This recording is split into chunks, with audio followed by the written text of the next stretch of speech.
La raison pour laquelle aujourd'hui j'ai décidé de faire la capsule, c'est pour vous expliquer lorsqu'on change des pièces, finalement, comment réussir à garder son positionnement le plus précisément possible.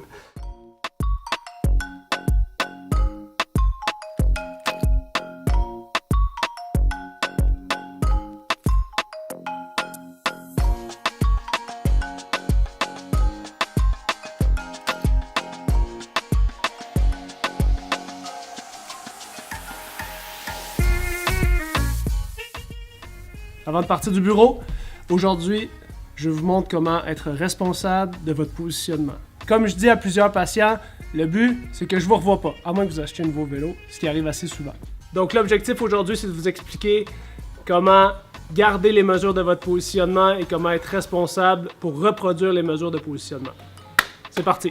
Donc aujourd'hui, nous nous occupons de cette beauté. Étape 1, installez votre vélo sur une surface de niveau.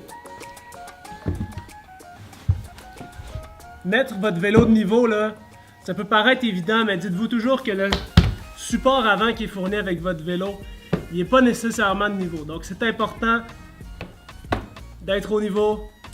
Voici comment faire. Trouve-toi une coupe de magazines. Accumule-les chez toi. Idéalement DL Québec, ça fait vraiment le travail. Puis ensuite, tu viens trouver comme ça, bien flush en dessous de la roue arrière. On amène ça en avant. Boum! Le vélo est de niveau. Donc, une fois que vous avez mis votre vélo de niveau, le plus important, c'est de connaître les mesures que vous avez sur votre vélo.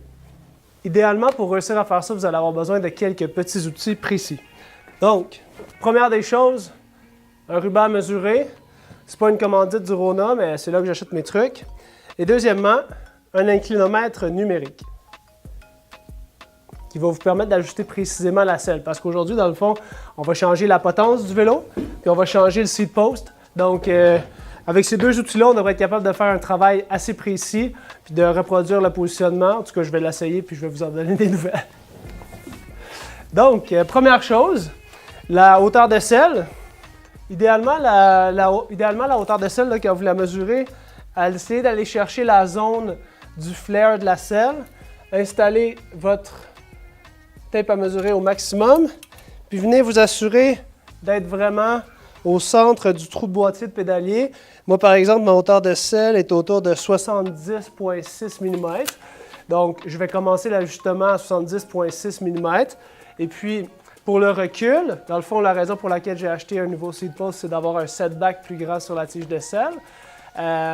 Pour le recul, une mesure facile à prendre, ça va être le centre de la colonne de direction jusqu'au nez de la selle. Comme ça, je vais au moins avoir une mesure de départ lorsque je vais remettre ma selle. Donc, on a 42,2. 42,2. Là, on a la hauteur, on a le recul. Il nous reste seulement l'inclinaison à trouver avant de pouvoir faire le changement de seat post. Donc, n'importe quelle surface plane devrait être assez adéquate. Moi, j'utilise un board, là. Donc, je vais trouver mon angulation parce que je sais que je suis grosso modo assez confortable avec ce que j'ai pour l'instant. Donc, précisément, j'ai 1,3 degrés d'inclinaison. La plupart des gens vont être confortables entre 0 et 3 degrés, plus ou moins, dépendant de l'inclinaison de la selle, la géométrie de la selle, si c'est une SMP, si c'est une selle plate. Disons que pour la Brooks, c'est 15 ici. Moi, je suis à 1,3 degrés, donc c'est ça qu'on va tenter de reproduire. Donc, c'est parti. Good! Donc, premier truc. On a dit 70,6. Une chance que je l'ai enregistré. Comme ça, je vais m'en rappeler.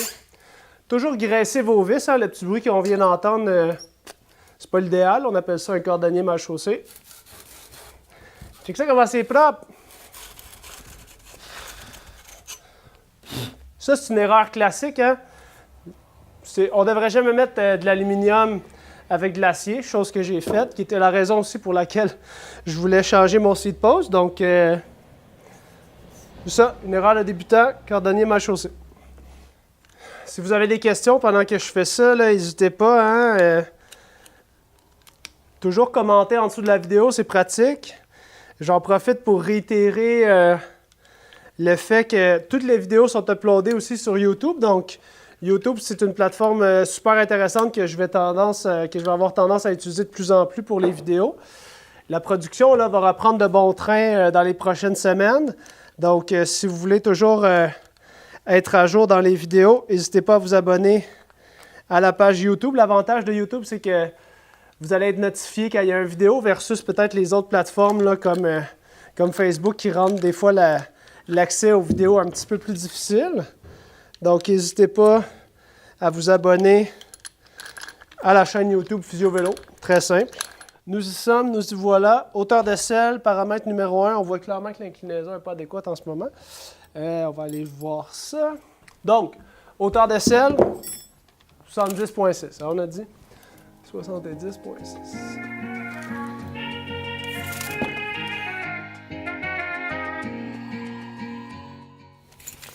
On est pas mal à 70,6. On va s'assurer que le nez de la selle est bien droit. Toujours utiliser votre clé dynamométrique. Donc, allons-y avec le recul et l'inclinaison. Recul, je vais mettre de ce côté-ci. Tantôt, on a dit le centre du trou. Jusqu'ici, 42,2. Oh, on est quasiment proche. Donc, le recul, on peut y en donner encore un 2-3 mm. Ce qui est parfait parce que finalement, l'objectif étant de reculer la selle un petit peu sur le rail. On voit qu'il nous reste en masse de place pour le faire. L'inclinaison, tantôt, on a dit qu'on était à 1,4. Là, on est à 2,1 dans l'autre sens.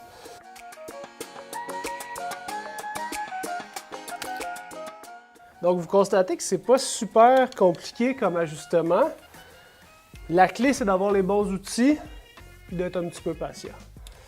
Parce que vraiment, le positionnement, c'est... Pour reproduire un positionnement, il faut juste être un petit peu perfectionniste. Et on devrait y arriver. Et voilà, on est à 1,4 degrés. 1,3. J'ai oublié de vous dire aussi, vous pouvez aussi utiliser votre... vous pouvez choisir une application là, sur votre téléphone cellulaire, ça fait pas mal la job. C'est sûr que l'inclinomètre, pour moi, il est pratique parce que je prends plusieurs dizaines de mesures par jour, donc ça va vite, puis c'est très précis, mon erreur de mesure est plus petite. Mais ouais, l'application sur le téléphone va quand même faire un excellent travail. Donc, pour la potence, même chose, on va pouvoir utiliser notre inclinomètre pour aller trouver la mesure d'inclinaison précise, dans le fond, au niveau de la rotation du cintre. Il n'y a rien qui nous empêche d'aller mettre une petite marque de crayon ou autre. Moi, je vais l'utiliser principalement avec mon inclinomètre. Donc, j'ai racheté une potence qui était la même longueur, 100 mm, la même inclinaison. Je vais aller installer ça à l'instant. Donc, ici, on a 2,5 degrés. On va aller réinstaller la même chose. Donc, une des choses que je pourrais vous expliquer pendant que je fais cet ajustement-là, c'est l'ordre de serrage des vis ici. Lorsqu'on va serrer les vis, je vais vous approcher la caméra. Donc, lorsqu'on enlève la potence, on peut simplement aller dévisser les vis. L'important, c'est surtout l'ordre dans lequel on va réassembler les vis que je vais pouvoir vous montrer à l'instant.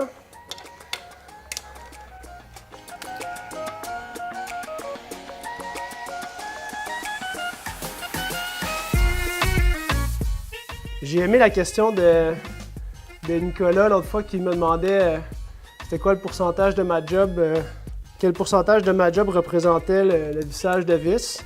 Donc effectivement, c'est une bonne partie de ma journée. Il faut aimer visser des vis. Je pense que ma réponse était comme 18 %. Peut-être plus que ça. Ça dépend à quel point on a des modifications à faire sur le vélo. Donc, on continue. On assemble le tout. Excellent. Donc, l'ordre dans lequel on va visser les vis, super important. Idéalement, ce qu'on va vouloir faire, visser la vis du top. Puis on ne veut pas que les spacers en dessous de la colonne puissent bouger. Donc, ça ne requiert pas une énorme tension, Une fois qu'on a ça qui est stable, qui est fixe, on peut aller installer les autres. Donc, rapidement, 2,5. C'est comme mettre du gaz puis arrêter à 20$. C'est bien, bien gratifiant. Dernière étape, on revient au mode de serrage ici. Donc, une fois que notre guidon est aligné bien droit par rapport à la roue, on se rappelle ici que les vis doivent, les collets, en fait les spacers ne doivent pas bouger. Ensuite, on peut aller visser nos vis à la tension recommandée. Ici, on va mettre 5 Nm.